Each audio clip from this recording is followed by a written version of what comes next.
Posted by you/imdone2244. Anna, my late wife, died in a car accident. A person lost control of their car, ran her over, and she passed away immediately. We were both 26 at the time. It was 4 years ago, right before the pandemic. We were having a tough time as a couple. She was extremely jealous of me and also very protective of her phone. Shortly after her death, I found out I had an STD, and, surprise surprise, she had been cheating on me. On the day she passed, a guy we went to college with and were kind of friends with sent her messages asking for pictures of their last encounter. From the way he talked, it seemed recent, and it appeared they spoke often.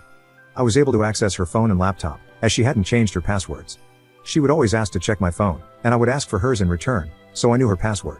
There wasn't much on there because she had either deleted everything or hidden it very well. However, the most recent messages were still there since she obviously couldn't delete them after her death. While looking for the pictures he asked for, I found photos of her and him deep in a random folder at her workplace files on her laptop. In one of them, she had short hair, which she only had right after we got engaged. So, she had been with him for at least 3 years out of our 6 years together. I also found pictures of 2 other guys, but I have no idea who they are, and there were no messages from either of them. I messaged the friend and told him that I knew, shared that I had an STD, and said that I wouldn't reveal it to anyone, wanting it to be kept a secret forever. I asked him if anyone else knew, and he said his ex knew, but that he would talk to her.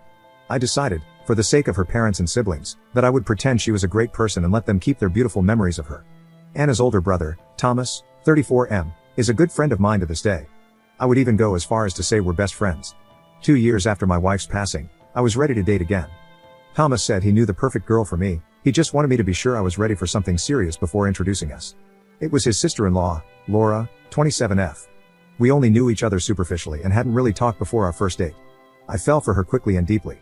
We started dating, and about 3 months in, we were already saying I love you and I told her I was going to marry her. It has been a little less than 2 years now, we are engaged, and I have never been this happy.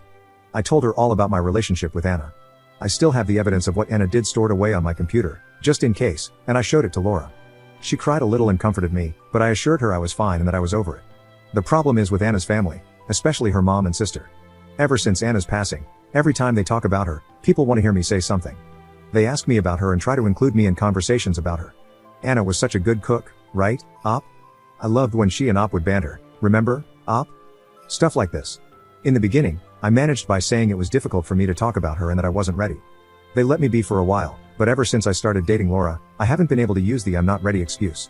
Her friends, sister, and mom get annoyed if I don't sound enthusiastic or depressed. I've learned it's easier to look depressed. Also, if I talk about Anna in any way that doesn't portray her as an angel who blessed us with her presence, I get side-eyed. Thankfully, Thomas and her father are great guys and don't push me too hard on this. Her dad is always grateful that I attend family gatherings, as we like to talk about our field of work, and he always says he considers me a son. Her mom and sister, though, get upset if I try to dodge the topic of Anna. Her sister even said out loud once that it's obvious I didn't love Anna. She apologized afterward, but, I mean, she isn't wrong. By the end, I didn't, and I sure don't now. Look, I'm over what happened. I don't feel hate for Anna anymore. I sometimes catch myself wishing she were alive, just so I didn't have to pretend anymore, but also because her death was a tragedy. A lot of people loved her. Her friends organize a reunion for her birthday, and those are incredibly hard, but I still go because I know how much she meant to those people, even though I know her affair partner will be there. But this is all starting to get to me because it's affecting Laura. I can't say I love her in front of these people. I can't even hug her without Anna's sister getting all moody. Her best friend has stopped speaking to Laura. They were friends too. Anna's mom even came to us at Thomas's birthday party last week and asked us to stop dancing to respect her grief. She also contacted my mom and Laura's parents, saying she was incredibly disappointed that I proposed to Laura so soon and that we're moving too fast. It's been 4 years. Even if Anna hadn't been a cheater, more than enough time has passed. I'm just over it, and I'm seriously considering telling them all what happened just to get the weight off my back. Would I be wrong if I did this? Update 7 weeks later.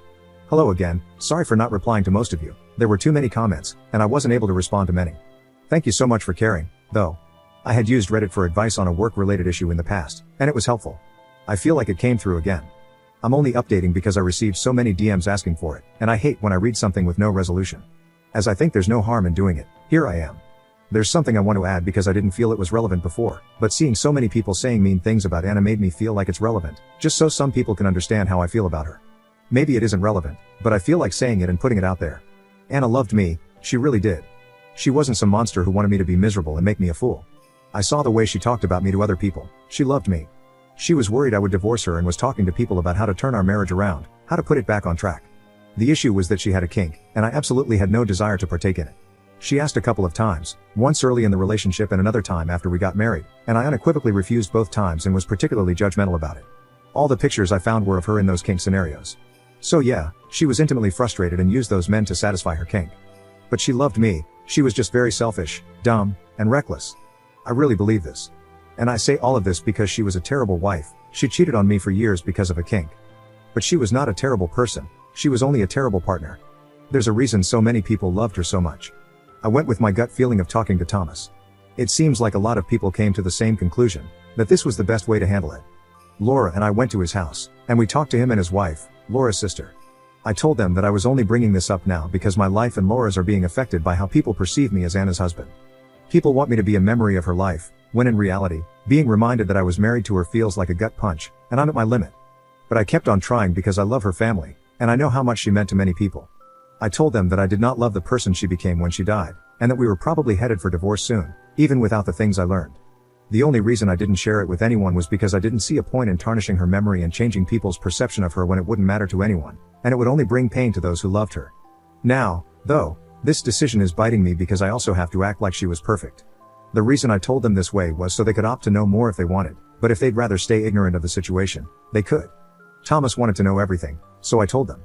He asked to see the proof, and I told him that the pictures were intimate and graphic, and it wasn't a good idea for him to see them.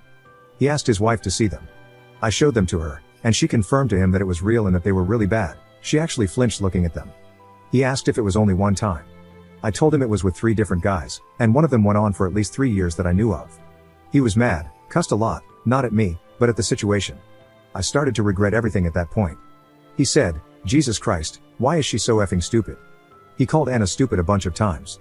He asked for some time to think things over and went out. I left Laura and her sister talking and went on a drive as well.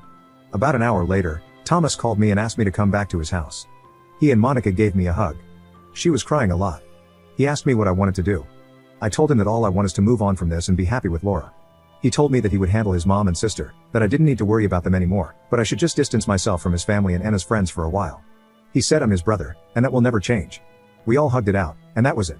My ex-sister-in-law has since reached out and told me that she knew Anna was cheating on me but thought we were working through it. Anna told her about a year before she died and said she would come clean and try to work on the marriage. Now Thomas told her what happened, and she has apologized a lot. She said that she's been basically ignoring Anna's flaws ever since she died, but it has turned unhealthy for both her and her mom. She said she will help me with anything I need regarding this topic. Ex-father-in-law and mother-in-law don't know anything, and we will keep it that way. I will try to make time to hang out with my father-in-law from time to time, and considering he and my new father-in-law are good friends, Thomas and I have been talking about taking them fishing, golfing, or maybe just going to a bar, stuff like that, at least once a month. And as for my ex-mother-in-law, I just keep my interactions to a minimum. So yeah, I think it worked out well. Another thing is that Laura wants to speed up our wedding planning, so hopefully we will get married in March or April. Before, we were talking about having a long engagement, but there's no point in waiting, we both know what we want. And I'm happy, very happy.